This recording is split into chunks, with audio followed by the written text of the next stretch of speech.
Nantes would be a city I'd see in a day and move on.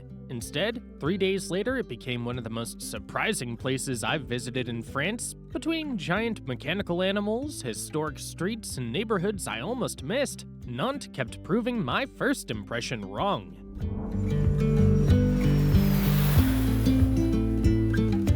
Here's exactly how I'd spent 3 days in Nantes.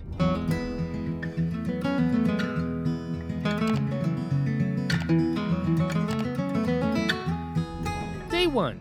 Nantes Historic Landmarks and Mechanical Wonders. Morning. Castle of the Dukes of Brittany.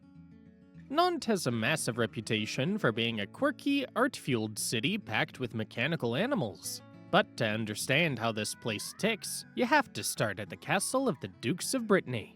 The location is completely bizarre. You're walking through the chaotic city center and suddenly you step across a bridge to face a brutal dark granite fortress that's been standing for over 500 years. I headed up to the stone ramparts the second I got through the gates. The loop is about 500 meters, roughly a third of a mile, and it's a total sensory trip. Look to your left and you're staring out at a delicate, white limestone palace courtyard. Look to your right and you're staring directly at the street where the Line 1 electric trams are clanking and dinging past on the tracks. That exact collision of gritty medieval defense and modern transit is where the personality of Nantes finally clicked for me.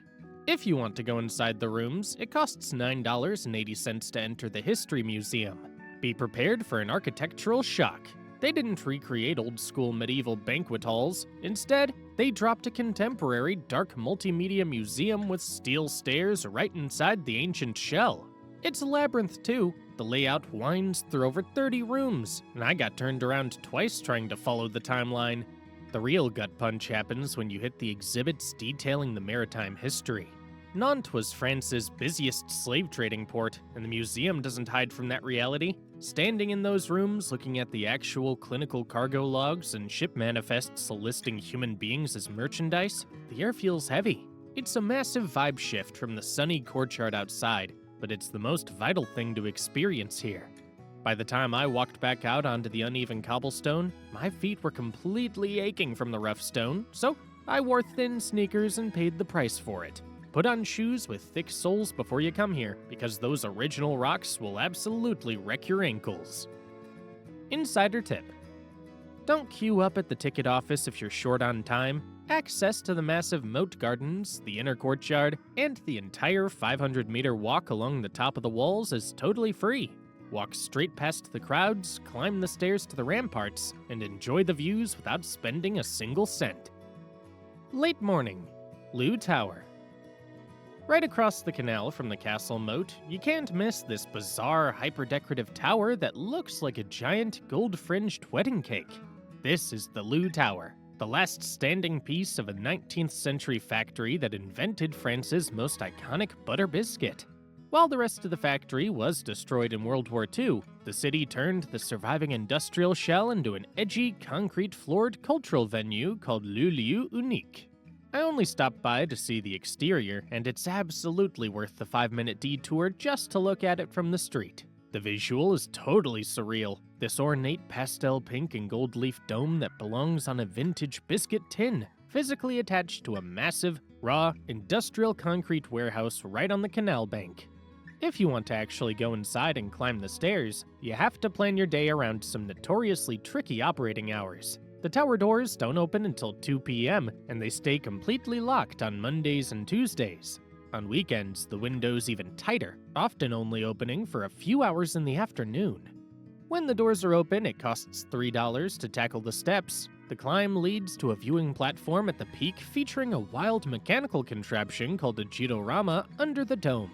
It looks like a retro steampunk cage with a massive manual iron crank that you have to grip and spin using your own muscle to rotate the viewing seat around the edge of the tower. Insider tip. If you find the tower doors locked as I did, just walk around the side of the building along the canal and head inside the main entrance of Le Lieu Unique. The old factory floor houses a massive industrial bar and bookstore that opens much earlier than the tower. Grab an espresso, sit outside by the water, and you can look straight up at the ornate gold carvings on the dome without worrying about the locked doors. Early afternoon. Saint-Pierre, and Saint-Paul Cathedral. Just a short walk up the road sits the Saint-Pierre and Saint-Paul Cathedral. I really wanted to go inside to see the towering Gothic ceilings and the famous white marble tomb of the last Duke of Brittany. But a massive arson fire back in 2020 completely gutted the interior and destroyed their historic 400-year-old grand organ. Because of that, the doors are locked up tight for a huge restoration project. Instead of getting inside, I was met with a giant wall of metal scaffolding and cranes wrapping up around the front towers. I still walked right up to the heavy front gates to peer through the construction mesh. The building's made from a bright white local limestone that looks totally different from the gritty, dark stone churches you usually find around Europe, even with all the construction gear blocking the view. Insider tip. Since you can't step foot inside, don't waste time circling the blocked-off front perimeter. I walked around the square right behind the cathedral's eastern end, Place Salette. There's a cool, hidden 15th century timber-framed house tucked away there that escaped the fire and offers a much better view of the cathedral's architecture without heavy cranes blocking it. Afternoon. Lunch at La Cigale. For lunch, I headed over to Place Grallon and snagged a table at La Cigale, right across from the Grand Opera House. The place is a total sensory overload from 1895, packed with bright blue tiles, giant mirrors, and gold carvings on the ceiling. It's incredibly loud and frantic, with waiters in white aprons dodging tables and carrying huge silver trays. I went with their 2-course set lunch menu for about $28, while their 3-course option sits at $33. They actually wheel a cart to your table to mix the raw beef tartare right in front of you, and it's peppery, cold, and massive. I paired it with their profiterole, which were dripping in hot chocolate sauce. The line outside's a mess by 12:30 p.m. Next time, I'm booking a table online a few days ahead so I can walk right past the crowd on the pavement. Late afternoon. Machines of the Isle of Nantes. I headed down the old abandoned shipyards on the riverbank to see the Machines of the Isle. The entire place is a massive warehouse hangar filled with screaming crowds and roaring mechanical beasts made of steel and carved wood. The main attraction's a giant, 40-foot-tall mechanical elephant that physically walks across the concrete lot, grinding its iron gears and blasting water out of its trunk. A ticket to enter the machine gallery costs $12. Inside, it smells heavily of machine oil and hot grease. Instead of looking at dead exhibits behind glass, you're standing under giant mechanical spiders and wooden herons that machinists actively operate using levers and pulleys to show off the internal mechanics. Getting a ticket actually to ride on the top of the elephant is the trickiest part of the day. They only sell a tiny handful of slots online, meaning the vast majority of ride tickets are sold strictly on site at the warehouse box office on a first-come, first-served basis.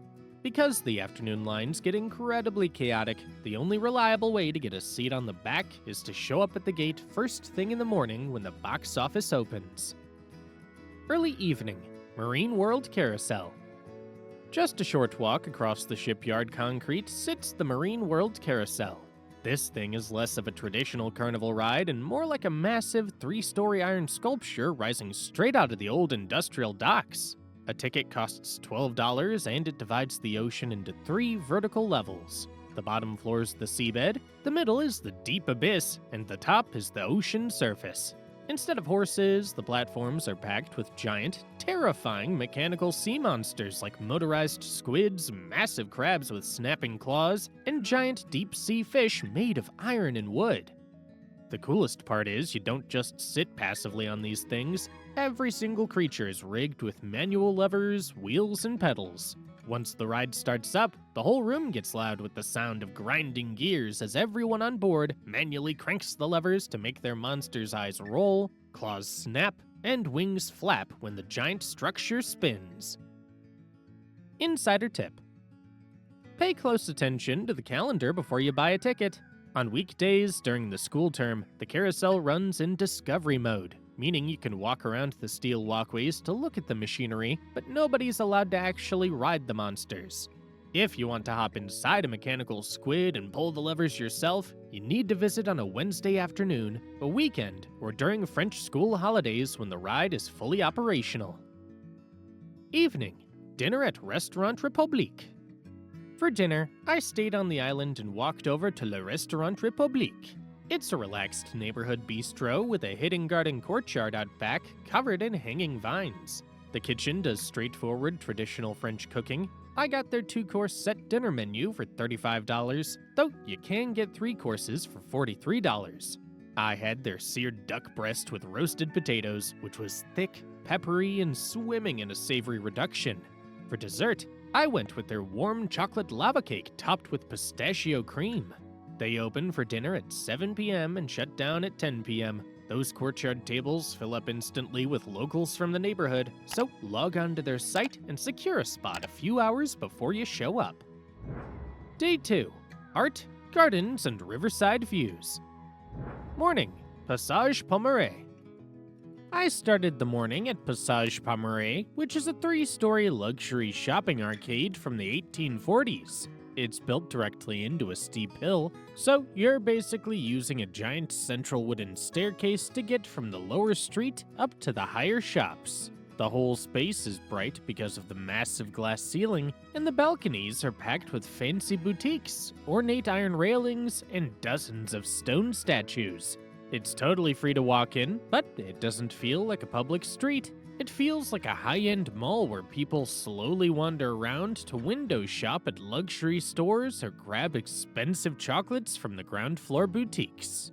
The gates open at 8 a.m. and close at 8 p.m. If you want to take photos of the staircase without a bunch of shoppers blocking the steps, get here early in the morning before the storefronts actually open for business. Rue Quévégon. After the arcade, I walked a few blocks over to Rue Quévégon. The street is bizarre because the entire road looks warped and crooked. It sits on what used to be a natural island in the middle of the river before the city filled with water channels with sand back in the 1930s. Because these massive, gray stone townhouses were built on top of soft river mud, the walls and windows are visibly sinking and leaning sideways at strange angles. The crazy thing about these grand leaning homes is that they were actually built by wealthy 18th century merchants who made their fortunes directly from the slave trade, back when Nantes was the busiest slave trading port in France. If you look up at the stone facades, you can see the intricate wrought iron balconies and dark weathered faces carved right above the doorways staring down at you. It takes about 15 minutes to walk the length of the street, and since it's a public road, it's completely free to explore at any hour. If I did this trip over again, I would actually schedule my visit a bit later in the afternoon when the local ground floor bars and creperies unlock their doors. Walking it before noon meant missing out on the neighborhood energy when the residents finally fill up the pavement tables. Late morning. Nantes Art Museum. I spent a couple hours inside the Nantes Art Museum. The space is a massive, old stone palace with a giant white block attached to the back, and it feels incredibly wide open because the entire ceiling is just panels of glass letting in the daylight. What makes walking through it fun is how random the transitions are. You can be looking at a dark, moody 17th century canvas of a woman holding a candle by Georges de la Tour, turn a corner, and suddenly you're staring at bright, chaotic geometric shapes by Kandinsky. They also have Courbet's massive canvas of wheat sifters, which takes up an entire wall. It's so big that you can actually see the heavy, thick texture of the paint where he scraped it onto the fabric. An entry ticket is $9, and you can easily see the highlights in under 2 hours. Just to make sure you don't plan your afternoon around this on a Tuesday, since they're completely closed that day. Afternoon. Lunch at l'Alsacien Nantes. For lunch, I went over to l'Alsacien, which sits right across from the main train station on Allée Commandant Charcot. I ordered their traditional flammekuche, an Alsatian flatbread with a thin, cracker-like crust topped with crème fraîche, heavily salted lardons, and raw onions. It costs $12, comes served hot on a wooden board, and the edges of the dough are completely blackened and blistered from the oven. They also have a version loaded with melted Munster cheese for $14 if you want something much heavier. The lunch shift cuts off exactly at 2 p.m., so if you're heading there for a late afternoon bite, need to hurry before the kitchen shuts down entirely. Jardin des Plantes. Right across from the main train station is the Jardin des Plantes. I walked in expecting a quiet, standard greenhouse park, but the entire place is completely surreal and looks like a playground designed for a giant. Instead of just typical flower beds and manicured lawns, the grass is filled with bizarre art installations. I ran right into a massive sleeping baby chick shaped entirely out of trimmed bushes, and a park bench that's so ridiculously oversized you have to climb up just to sit on it. There are also these bright, flat, cartoonish stone characters created by Jean Julien scattered around, including a giant green figure hanging out of the tree branches staring down at the pathways. The park is completely free to enter, and since it stays open until 9:30 p.m. during the warmer months, it's the best spot to find a bench and kill an hour resting your feet after walking across the city. Late afternoon, Island of Versailles. I almost skipped the island of Versailles because my feet were completely shot, but I'm glad I walked across the little black and white wooden bridge to check it out. It's this tiny, artificial island right in the river, covered in a dense Japanese garden. I spent about 20 minutes just wandering the narrow gravel paths under the thick bamboo groves and maples, mostly because the heavy shade was a massive relief after walking on the heavy pavement all afternoon. I saw the big wooden tea house in the middle and headed straight for it, fully expecting to sit down and buy a cold drink. Instead, I walked inside and found out it's just a free public center with big aquariums full of massive, sluggish river carp. It was definitely not the afternoon coffee break I was looking for, but standing there watching these giant fish swim around was honestly pretty hypnotic. Just keep an eye on the clock if you head out there, because the park guards start locking up the gates sharply at 8 p.m. and they'll kick you out. If you want to get on the water, you can head down to the wooden docks on the south side of the island, where a kiosk called Ruban Vert rents out little electric boats by the hour. Early evening. Walk along the banks of the Erdre. After leaving the island, I stepped right onto the Quai du Versailles promenade to walk down the edge of the Erdre River. Every guidebook I saw before the trip repeated that old quote about King Francois I calling this the most beautiful river in France, which set my expectations way too high. It's not some untouched royal paradise, but it's a great waterfront walk. I ended up walking for about half an hour right next to the water, passing dozens of old residential houseboats permanently tied up to the old stone docks.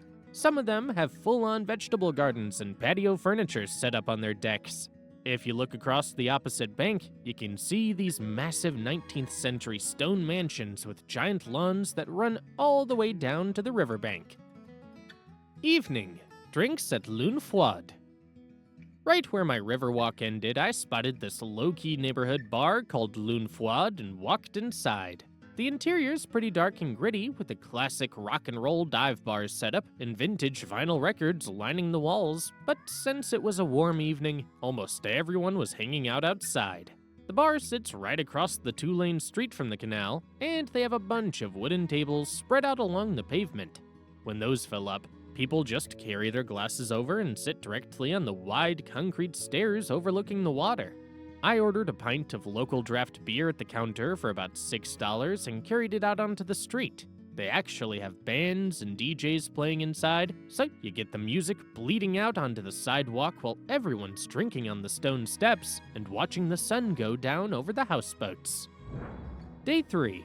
Medieval towns and vineyard landscapes around Nantes. Morning. Explore Trentemoult.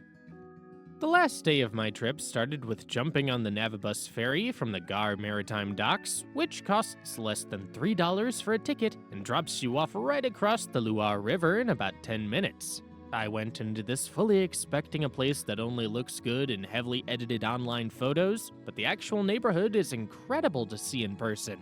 The streets are an absolute maze of insanely bright colors. You have neon blue walls sitting right against lemon yellow stucco, and then you turn a tight corner and hit a deep red facade with lime green shutters.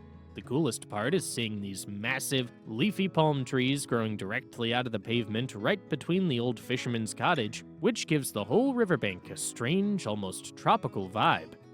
There are no castles or major monuments to check off a list here. Instead, you're just wandering through these narrow, quiet residential alleys.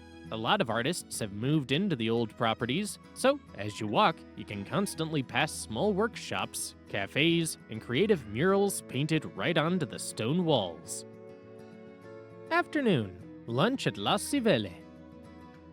Right on the edge of the water, a short walk down the quay from the ferry dock, I grabbed a table at La Civelle for lunch. This place is an absolute institution in the village and stays completely packed because the entire front of the building looks directly out across the Loire River. The dining room inside has a pretty polished upscale brasserie setup, but they have a massive outdoor deck built right over the sidewalk facing the water. The menu is focused heavily on seafood, so I ordered their pan-fried pike perch fillet. It came served with a classic, incredibly rich local Nantes white butter sauce and a side of green vegetables for about $30. For dessert, I got a slice of the House Gâteau Nantais, which is a super dense, heavy regional cake completely soaked in rum and topped with vanilla ice cream for about $12. The whole meal was excellent, but the service can feel a bit rushed and frantic when the terrace fills up for the afternoon. Late afternoon, Clisson Castle. After finishing lunch at the riverbank, I hopped right back on the ferry for a 10-minute ride to cross back over to my car. From there, I drove about 20 miles, which is around 32 kilometers, out into the countryside to a little town called Clisson. The second I got out of the car, my brain felt completely short-circuited. You expect a classic moody gray French stone, but instead, you're looking at something straight out of the middle of Tuscany.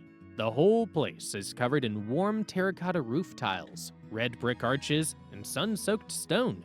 Apparently, a wealthy sculptor rebuilt the entire area in the early 1800s after a massive war, completely redesigning it based on his obsession with Italy. The huge thing to see here is the Chateau du Clisson, which is perched high up on a rocky cliff right over the river. I grabbed a ticket to walk inside the ruins for $7, and I loved that they didn't polish it up or try to turn it into a sterile museum. It's still a rough, jagged stone fortress with crumbling walls and massive open gaps where the roof used to be. I spent an hour climbing around the old ramparts, looking down at the massive oak beams of the ancient market halls and the huge brick bell tower right across the square. Insider tip. Driving into the historic core of Clisson is a complete nightmare of narrow, dead-end streets and zero parking spaces. If I did this over, I'd skip the town center gridlock entirely and park on the far side of the river near the Garden Limo Park. There's a massive free lot there, and walking across the old Gothic stone bridge gives you an incredible view of the castle ruins reflecting on the water as you approach the gates on foot. Early evening, vineyard views around Clisson. Around 6 p.m. the castle gates shut down, so I got back in the car and drove just a couple minutes out into the rolling hills right beyond the town borders. This is the absolute heart of the Muscadet wine region, and the landscape instantly opens up into endless rows of low vines stretching out in every direction. Getting away from the city traffic and out onto these empty country roads felt amazing. The best part about this area is how down-to-earth the wine culture is. There's zero snobbery, and you don't need to drop $50 or book an elaborate reservation months in advance just to experience it. I just rolled down the windows, let the evening breeze in, and drove along the quiet lanes, cutting right through the fields, pulling over onto the dirt shoulders whenever I wanted to take in the views. As the sun started to sink, the low light hit the valley, and you could see the sharp silhouettes of the castle towers and the church spires rising up against the horizon behind the fields. By the time the sky started turning a deep orange, all that fresh country air had me completely starving, so it was time to trek down a spot for dinner. Evening. Dinner at La Villa Saint-Antoine. I headed right back into town and scored an outdoor terrace table at La Villa Saint-Antoine. The setting here is completely ridiculous. You're sitting right on the bank of the river, looking directly across the water at the massive stone walls of Clisson Castle, which looks even more imposing once they light it up after dark. The restaurant's attached to a hotel, but the outdoor deck has this incredible, upscale energy that still feels relaxed enough for someone who spent the afternoon walking through dirt grape fields. The kitchen does a really creative contemporary take on regional French food using ingredients sourced from local farms. I ordered their slow-cooked octopus, which came with potato gnocchi tossed in a fresh sage and a bright yuzu chili sauce for $30. The octopus was brilliantly charred on the outside but perfectly tender, avoiding that rubbery texture that ruins most seafood dishes. For dessert, I went for a local twist on a tiramisu made with kamok, a traditional regional coffee liqueur, which costs $14 and was shockingly rich. Eating great food right by the moving water with these glowing medieval ruins looming overhead was a spectacular way to put a final wrap on the entire trip. Useful info for spending 3 days in Nantes. Best time to visit Nantes. I don't think the weather matters in Nantes as much as it does in some French destinations. If you're not here for the beaches or mountain views, most of the trip revolves around exploring neighborhoods, museums, parks, restaurants, and day trips, so there's a lot you can still enjoy even when the forecast isn't perfect. That said, I was glad to have some sunshine for places like Trentemoult, Clisson, and the Riverside walks. May, June, September, and early October usually bring temperatures between 60 and 75 degrees Fahrenheit, which feels pretty ideal for this itinerary. Summer is warmer, often reaching 75 to 85 degrees Fahrenheit, while winter generally sits between 40 and 50 degrees Fahrenheit and comes with shorter days and a high chance of rain. Airport tips. What surprised me wasn't the airport itself, but how little I thought about it once I arrived. Nantes Atlantique sits close enough to the city that getting into town is pretty straightforward. I saw plenty of people heading straight for the bus, which costs around $2 and connects directly to the city. Taxis generally run between $30 and $50 depending on traffic. Rental cars usually start around $40 to $90 per day, but unless you're planning several countryside detours, I'd save the money. Between the trams, buses, trains, and ferry to Trentemoult, Nantes is one of the easier French cities to explore without driving. Where to stay in Nantes? By the end of the trip, I realized I kept gravitating back to the same parts of the city. Whether I was heading out for dinner, walking between attractions, or just wandering around without much of a plan, most of my time naturally centered around Bouffay and Lune. That's where I'd stay on a first visit. You're close to the historic center, surrounded by restaurants and cafes, and within easy reach of most places featured on this itinerary. Motels in this area generally range from around $120 to $280 per night, depending on the season and hotel category. If you'd rather trade some of the city center energy for quieter surroundings, look toward the Erdre River. And if modern architecture, creative spaces, and the machines of the Isle interest you most, Ile du Nantes is worth considering as a base as well. How to get around Nantes? I arrived expecting to use public transport constantly and ended up walking far more than planned. Nantes is one of those cities where many of the main attractions are connected by streets that are actually enjoyable to walk through, so the distances rarely felt like a problem. Whenever I did need transport, the tram network made things easy. Single tickets cost around $2, while day passes start at roughly $7. The ferry to Trentemoult is included in the same transport, which makes the day particularly simple to organize. Clisson was the only time I really left the city behind. Looking back, taking the regional train was absolutely the right choice. Tickets are usually around $5 to $10 each way, the journey is straightforward, and I never had to think about parking once. Where to eat in Nantes? Food ended up being one of the things I underestimated about Nantes. I expected to find a few good restaurants here and there, but there were several places I would have happily returned to if I had another day or two. For a special occasion meal, I'd look at Les Lantides 1874. Sitting above the Loire River, the setting alone makes an impression before the food even arrives. The cooking focuses heavily on seasonal French ingredients presented through multi-course tasting menus. Lunch menus start around $65, while the larger tasting experiences generally range between $100 and $220 per person. Rosa offers something completely different. The restaurant works with a frequently changing menu built around what's available each season, which means no two visits are exactly the same. The experience feels creative and modern without becoming intimidating, and tasting menus generally start around $50. For a vegetarian or vegan option, Au Kifi de Mouche stood out immediately. The atmosphere is relaxed, the menu's entirely plant-based, and the food feels like something somebody genuinely wanted to eat rather than an afterthought added for dietary requirements. Most dishes range from around $15 to $35, making it an easy stop during a busy day of exploring the city. For me, Nantes was one of those cities that never felt repetitive. Just when I thought I knew what the next day would look like, the trip headed in a completely different direction.